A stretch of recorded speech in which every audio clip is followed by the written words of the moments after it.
We are going to dive into quarterbacks, but before we go into the individual players on this particular class, we have seen a lot of rookies in the last couple of seasons have success coming into the NFL, highlighted this year by Jaden Daniels, who came in and obviously had a monster.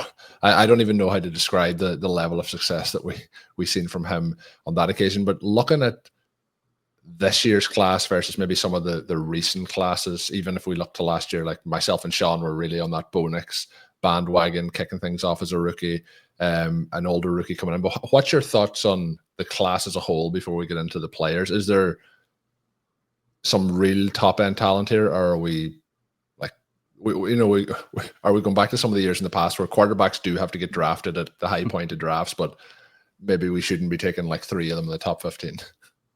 Yeah, I mean, it's most likely that we shouldn't take 3 quarterbacks in the top 15. There's a non-zero chance that 3 still get taken in the top 15. And if there are 3, it's going to be that Cam Ward up top and Shedeur Sanders probably second somewhere. And then if there's a third, it's probably going to be Jaxson Dart at this point. Most people that I talk to have him in that QB3 range or locked in at QB3 or even as high as QB2 over Shedeur in some cases. And so I think that's probably your top 3. And the other guys, I think we're probably kidding ourselves at this point in terms of like actual first round profiles. I mean, we're not going to see a 6 quarterback first round this year at all. But yeah, I would say that passing efficiency actually at the top ranges collectively was lower than what we'd seen in the 2 previous years in terms of like whether you use like a scheme adjusted measure or just like any kind of per play, like yards per play, EPA per play, overall like QBR comparative to other classes. And so I don't know. I would say that it's not like elite level top end stuff. However, there are a couple of profiles that I do really like, and they are in the vein of like, hey, they were the best in the nation this year. They're probably first round profiles. Probably need to take a shot. Well, Charles, let's jump into these guys because, again, with some of their positions, I mean, you've helped our listeners a ton. You kept people off of Anthony Richardson. That was, yeah, that's a huge pick for you, for us. I'm certainly still hoping that he gets it going. Not rooting against these guys, but it's important to actually understand what they've done in college in order to understand what the likelihood is of succeeding in the pros. And then last year, I begged you to say on the show that Jaden Daniels was Lamar Jackson, just with much better passing ability and was going to be an unparalleled superstar. You said that. It was true, completely true. Jaden Daniels is one of the most fun rookie plays of all time. We get into this class. And the other thing I should note is that I've had a lot of fun writing about QB prospects over the last several years and just taking so much from what you do, referencing the work that you did at RotoViz. Obviously, you continue to do fantastic work as you move through these different places, and obviously now at A to Z Sports. The schema-adjusted numbers, I think, are fascinating and do give a window into what they can do when they're asked to make maybe a little bit more NFL-style throws, or maybe just throws where they're not being given a certain type of advantage that might inflate their numbers. So the way that you did it, you're removing some play action, removing some jet motion.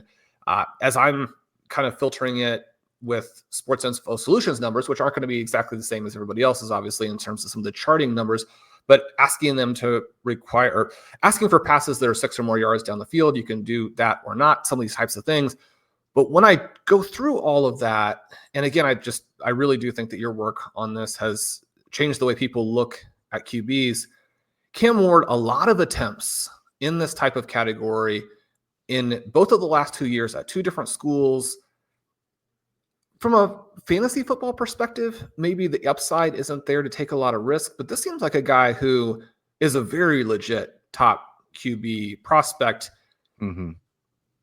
I mean, only one team is going to get him, but is that the case? And we do have a guy in this draft who looks good. Yeah. So Cam Ward, I think, and that when you talk to real NFL decision makers, it's there was some hesitance from a lot of people early on to say that Cam Ward is like definitively the guy, but I think most teams are there now because Shedeur Sanders, not that he's a bad quarterback by any means, he just doesn't have the traits that I think Cam Ward does in terms of the arm talent as well to kind of make all the crazy throws and deep downfield and off balance. And so I think Cam Ward does very much look like the part. He has requisite mobility. He's not going to have your Jaden Daniels mobility. He's not going to be Lamar Jackson plus like Jaden Daniels. I mean, in all seriousness, might be at this point, which is insane. And that's what, honestly, the numbers said he could be last year. It was just bonkers. Like, he broke any kind of quarterback modeling you wanted to do a year ago. There's no quarterback who's breaking the modeling, but Cam Ward, by my QB, like, I've got this 16-pronged QB model that I've kind of been working on the past couple of years. And it was like basically him and Jaxson Dart trading places all season long. And so typically when you're in that top 2 range all year long, you're like 98th percentile profiles across the board by a number of different measures. Yeah, you probably deserve to go first round and just via the data. But then when you look at the film and he actually has all the traits too, it's like, okay, yeah, he's actually easy first overall selection. So I think I believe. And if he's going to make it onto my Titans, I really want to believe. But I'm skeptical of anyone who goes to the Titans. Yeah, the environment can be absolutely crucial. And you talked a little bit about some of the players who, make it in situations that maybe they weren't expected to at the college level. But, we're joking about Daniels, but the way he has kind of turned that entire franchise around is not your average, human or athlete that goes in and does that. But yeah, when you think about the Titans, there is a lot of revolving parts to try and get that all in the right direction. With Sanders, some really strong on-target numbers in his final season, but his overall numbers at Colorado aren't anything overly special. And then you have the sack results as well to filter into that don't really help. What's your thoughts on him? Is it a mistake to look at him as a low ceiling, high risk prospect? And we talked there a little bit about the risk for a prospect like an Anthony Richardson coming into college. There's some different risk factors here, but is it kind of one of those high risk prospects that the fantasy profile could be tricky to want to roster? Yeah, I think for fantasy purposes, especially because he doesn't really have the upside as a runner. He's not a bad athlete necessarily at all. I mean, like, your dad's Deion Sanders, you're probably fine. But he's also not Deion Sanders, and he's not that level of athlete in terms of making plays with his legs. He's nowhere near like the fun Konami code and Anthony Richardson profile at all. But he's also not that terrible of a passer. Like Anthony Richardson's numbers, like, he's still like the worst passing profile drafted in the first round this century. And so that's pretty rough. But he's not that.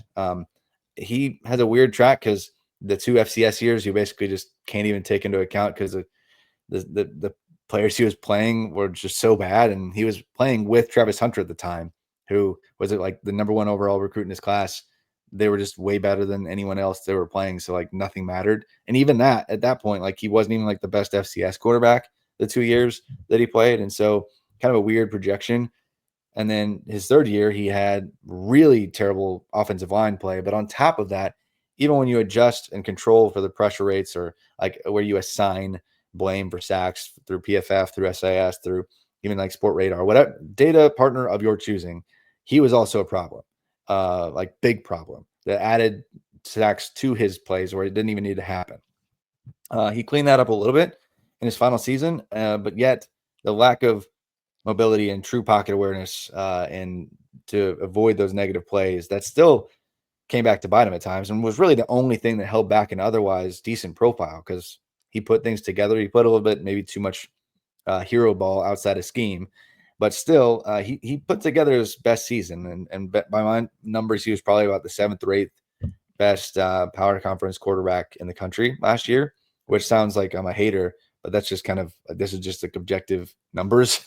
And so like that's not a profile that screams, hey, locked in first rounder. So I've always been skeptical of, oh yeah, he's obviously the second overall pick. Like that's just, that was the question I was going to pitch. It's unusual that we have 2 years back to back where we have, Hall of Fame children basically coming into the NFL with Marvin Harrison last year. And we've seen, some big plays, and there was a lot more struggles throughout the course of the season. With him coming into the NFL, we have now Deion Sanders' son coming in. What element of like where he's going to be projected in this draft do you put down to potentially like who he is rather than how good he is. It's hard to isolate the two because like if he was just not Deion Sanders' son, there's no chance, given his pedigree as a passer even coming in, that he would have like gone to an FCS school. Like he would have just gone to some other power conference school, and he probably would have been fine, but he also probably wouldn't have started immediately. So like you have to really project like what would have been differently if you weren't Deion Sanders' kid. But there's a real chance like he never would have like really developed like that far or been given that much opportunity because his dad wasn't a head coach, because he doesn't have like crazy special arm traits or athletic traits to go, yes, he objectively by himself was worth starting as a true freshman. And so, and because he probably wasn't, not at like the highest levels. So yeah, I think even 4 years later, it has to come into play here. Like he's Deion Sanders' son. There's been unending hype surrounding the Colorado program, and it is fun to see what they've done to turn it around from like a 1-win team to what they did last year. But in many cases, he's playing with like a 7v7 squad of wide receivers and playmakers around him that are just constantly better than the players he's facing off, even in the Big 12. So yeah, I think that there's just way more questions with Shedeur than I think people are addressing. But at least you don't want the Titans to trade back one spot and take him at number 2. Yeah, I'll just take a hiatus from the Titans if that happens. So yeah, count me out on Sanders. Sorry. Well, Travis, I already get a strong sense of, or at least some sense of where you may go with this based on some of your other comments. I really like both Milroe and Dart, and so I'm excited to hear you talk about both of them. It seems to me, and again, this is coming in as someone who's less familiar with the college side, and there are probably some very clear-cut things that I'm simply missing, or just things that show up in the on-target numbers from Milroe, which frankly are bad, and that is going to be a concern. Yeah, we talk about the scheme-adjusted numbers. We look at some other things like the overall results. SIS has an IQR, which uses their charting to make adjustments to the QB rating, and assign credit to the players involved. His numbers actually look really good, especially in 2023. Look really good there. But then even in 2024, their other sort of adjusted number based on the charting, which takes EPA and then moves it into sort of a points added type of metric, his 2024 numbers are really good. Some of that doesn't really seem to track, although I will say that they had really good numbers for Bo Nix last year before people thought he was doing anything positive. And then obviously Bo Nix has a very good second half of the season. Yeah. Where are we with Milroe? So the other thing that I think is happening here, and you would be better able to speak to, is I think that we're pattern matching to guys like Richardson and Levis, who were so bad last year and now are less interesting to people, that type of profile. But also when you go in and look at the IQR numbers, there's really just no comparison. I mean, Milroe is way ahead of those guys as a collegiate passer. You can be way ahead of those guys and still well below where you need to be. So how do we work through that mix for someone like that, who is a great runner, put up crazy tracking times in terms of top speeds that he hit in college? And if you have a quarterback who can hit these elite top speeds, I mean, we watch in the playoffs, we know what quarterbacks are actually taking their team deep. You either have Patrick Mahomes or you have a guy like this, but a guy like this, if he can play. Yeah, he's a tough one because he'll miss like a layup, just a 7-yard crossing route, and then he'll just drop a dime 57 yards downfield. And you're like, how is that even humanly possible? That, like, on back-to-back plays, this just happened. And it was so funny because it came up even at the Senior Bowl, where he one of the best plays of the week was this catch that Mason Taylor, son of Hall of Famer Jason Taylor, tight end out of LSU, was just doing a crossing route, and Milroe, not pressured at all, missed him in the flat really high. But Taylor leaped up, tipped it with his hand to himself, and brought it in with one hand as he was falling. And it was just like one of the best plays of the week. And I'm like, wow, that wouldn't have happened if Jalen Milroe wasn't awful. And so, yeah, I mean, it's not that he's bad. I guess it's okay. He's not awful. He's just inconsistent. And so that's maddening because he just puts up these plays like, how in the world is this guy not going to be an NFL star? And then he'll be like, oh, okay, he can't hit something five yards downfield. with consistency. And so it's maddening. I don't even know how to properly weigh it because his deep downfield passing numbers are just absurd when you look at the difficulty level of the throws that he's making at times. And I still think back to the fourth and like 32. It's like against Auburn 2 years ago in 2023. You like this 2023 season? He made some of the most absurd throws you'll ever see and plays you'll ever see to Isaiah Bond, the guy that we weren't too high on last year, but earlier in the wide receiver show. But he buys time. He makes plays out of nowhere. And in the Auburn example, 4th and 32, like game's about to end, and he finds Isaiah Bond with this perfectly placed at like right above the back of the like pylon in the back corner of the end zone. Like, how in the world did that even happen? Because in the rest of the game, he had kind of been missing the dinks and dunks. And so that's the profile that we have to look at with Milroe.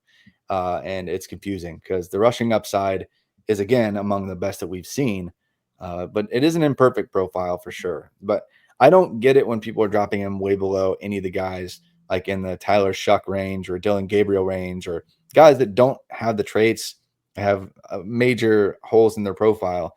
That's just irresponsible, to be honest. To me, he is below Jaxson Dart. He's below the other two we've talked about. But if we're dropping him much below quarterback 4, I'm not sure what we're doing based on upside alone. Is it fair to say at this point, in terms of people thinking about their really early best ball drafts, that unless he does something to somehow stand out between now and the draft, that he's not going to be drafted as a rookie year starter? That's almost certain at this point, actually. Yeah, I don't see that there's much of a possibility for him to be a first-year starter unless it's, somewhere like if the NFL just says, hey, we're not super interested in this profile, and he drops beyond the first, drops beyond the second even, and then the Browns are on the clock early round 3. And he has relationships with the coaching staff at the Browns, by the way. And the Browns are like, look, let's just take a shot because our team's absolutely screwed anyway. We're not going to even be playing Deshaun Watson. Let's just put Milroe out there and see what happens to make some games entertaining while our team's a dumpster fire. And so that's a situation where that might happen. Or if like he falls and the Raiders actually get him, that might be a situation. But if the Raiders and Browns both go quarterback earlier, then I'm not sure it's going to happen. Well, one of the things as you note there is as you kind of work through the different scenarios, even if he does fall, he might, as you say, fall to a place that works because it's going to be hard to cover the starters with the lack of other guys. One other really quick thing, I think that when people are looking at Alabama, they're assuming that he's surrounded by elite wide receivers, but that, in my view, was not the case this year, or is it just that there were younger guys that we're not familiar with yet?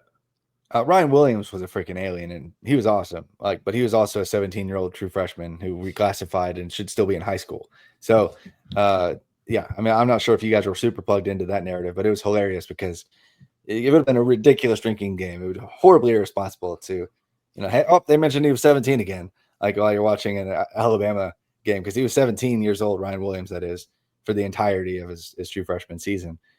He only turned 18, like I think it was last weekend.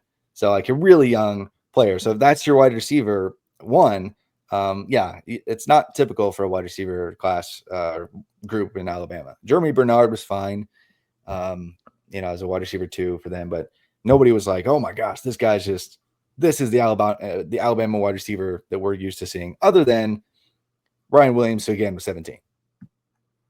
You mentioned when we were talking about Cam Ward that him and Jaxson Dart were kind of in some of your analytics were 1 and 2 sharing those spots throughout the entire season. With him, does he have a shot to start as a rookie? Some good scheme adjusted numbers for him, but is the offense that he was a part of a little more gimmicky than we're going to see him in the NFL? Yeah, I think that is something that I won't completely dismiss that. There's the verbiage, especially. I talked to him a couple of times already and I'm going to try to get more extensive time with him. But talking to Dart is like the main difference is the verbiage. Like a lot of the play calls, way shorter at Ole Miss. And it's a lot of reads in pre and post snap for them. And so that's the biggest difference. But in terms of it being like a really strange, just wide splits only, veer and shoot type deal at Tennessee that just does not translate to the next level, it's not that at all. And so, yes, they include higher than average RPO, higher than average play action, slightly higher than average motion in terms of pre-snap, I believe. However, the difficulty level of throws that he's making deep downfield with regularity, that's going to be really easily translated to the NFL, because what he does post-snap is far more impressive than I think anybody else in the country, except for maybe Cam Ward in this class. I mean, he really, and a lot of these other guys rely on a bunch of dink and dunk underneath and like a super high screen rate in many cases. No, not Jaxson Dart. They almost don't use screens in many cases for Ole Miss's offense. If you look at the rates overall, you'll see that's true. And so I think a lot of these guys have other schematic variables that we're just ignoring, and Jaxson Dart were not, because he played in a Lane Kiffin offense and people just echoed the same thing over and over and over. So I don't have any schematic translation concerns. He's a really, really intelligent guy who put up, frankly, the best numbers in the country last year, especially if we adjust for competition level, because he was doing it in the SEC. So, I mean, number one. Should he be a first rounder? Yeah. His profile says yes. He doesn't have like the perfect 60-yard bomb arm strength, but he can do maybe 57 yards instead. So, I mean, he just like the physical traits are not what you would say are normal, like first overall type pick, but definitely a first overall data-driven profile. I mean, like last year he was first in adjusted yards per pass attempt, second in passer rating. I think like first in total yards per game, first in yards per play, and then top 5 in like EPA per play, QBR, number of like across the board. When you weight anything together, you realize, holy cow, he might have been even better than Cam Ward was last year. And so it's really hard to ignore a profile like that and say he doesn't belong in the first round. And even those who are skeptics are rising and saying, okay, he's a second rounder. That's fine. But he belongs there, I think. It's sort of funny because in searching for information about him, one of the articles I came across was something talking about how they had been in touch with a bunch of NFL front offices and no one was willing to give him a top 100 grade. And like, I'm pretty sure he's going to be drafted top 15. So we'll see how that goes. I'd like real quick on that. You can just completely dismiss that source, by the way. Like we have beat writers plugged in all over the country talking to real NFL scouts. People love to act like they know their crap this time of year just to like fit their narrative. And I may even know who, like, I'm not going to call him out right now. I may know the piece you're talking about. And half the guy's feed is like, Jaxson Dart sucks. And like, that's like his brand right now. And so like there are people, multiple teams that we've confirmed, yes, quarterback 2 on our board. He's really freaking good. So there's going to be a lot of, he is basically the most polarizing player in the country right now. But just consider the source. One of the things as we work through here is I'm just desperate for the really bad teams to have quarterbacks who can make their players fantasy relevant. We want to see Brock Bowers with one of the greatest all-time seasons next year. So Raiders, get it done with one of these guys. Dillon Gabriel takes a long and winding path. He's a small, old QB, but I mean, he's got production not only at Oregon, where you might expect to have it, but these other stops that he's had as well. I mean, I'm kind of intrigued here. I mean, I know the small old guys, that's not what we're looking for in a top 5 pick, certainly maybe not even a top 2 round pick. But I mean, Russell Wilson, Bryce Young, I mean, everyone was saying 6 months ago that you should have known Bryce Young was going to fail because he's small and doesn't have massive arm talent. I think that he shouldn't have been picked where he was as a result of that. But he now looks like he's going to succeed. Mm-hmm. Is Gabriel somebody you should be adding to your team if you're an NFL organization trying to create some depth and also some upside, or is this guy just, really not even a backup, but a third string type of NFL player? Yeah, I think I think in general teams should invest in the quarterback position more than they do. There's 2 arguments. It's like you should either only go first round and then just don't draft anybody, or you should go hard and just be like, hey, let's just draft multiple quarterbacks. And I lean more and more so that you should invest in the position more so in like the 3rd, 4th, 5th, 6th round, because if you do happen to get any value at all out of a quarterback, it's typically going to be plus EV for you in those ranges versus the cap hit. And so, yeah, it's definitely worth taking a shot on a player with the most starts in college football history. Like he just broke the record this year that was set last year by Bo Nix, who you guys like quite a bit. And Bo Nix was a weird guy because he was 5-star player coming in, but he actually didn't have the normal 5-star traits necessarily. And then his offenses didn't ask him to use those like 5-star traits either. In many cases, there's a lot of underneath stuff at times. And so similarly, Dillon Gabriel does not have 5-star traits. He never did, but found success early at UCF, found success at Oklahoma, and found ridiculous success this past year with Oregon. And by my numbers was like probably the 4th or 5th best passer in the country last year. And so, yes, he's short. Yes, he doesn't have the best arm strength. And although he really tried at the Senior Bowl, like it was funny, like you could see it in his tracking data, like it's his arm strength numbers and like the speed and spin rate that you can track that they have is like way higher than expected. And so it's funny just to see like he clearly had his tri pants fully on, tied tight all week long as he was trying to like, I can't throw it hard. I can't throw it hard. Anyway, I think he should be given a shot in the mid rounds. He's not first round pick, he's not a second round pick.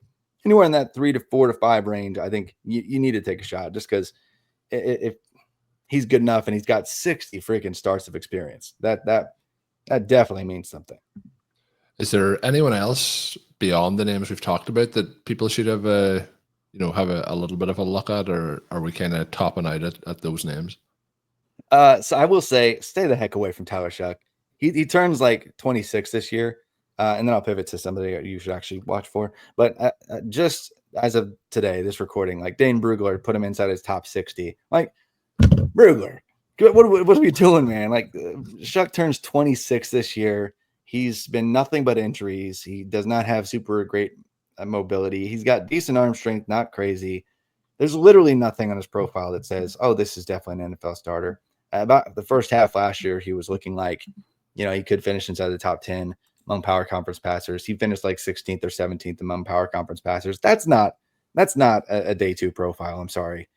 So don't believe that for 1 second. But Quinn Ewers, we need to squint and look at him and just go, okay, yes, he was playing through a shoulder injury much of last year. He got dinged up multiple times before. The highest moments of the highs for Quinn Ewers are really, really freaking good.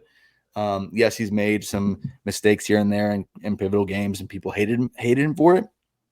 But I'd be interested to see where Quinn Ewers out of Texas lands, because another guy who was a 5-star talent, has all the crazy arm talent in the world, but he lost some velocity the past year or so as he was battling like shoulder and back and every type of like hip and whatever, all these injuries. And so I just don't think we ever saw the best version of Quinn Ewers develop into what he could be.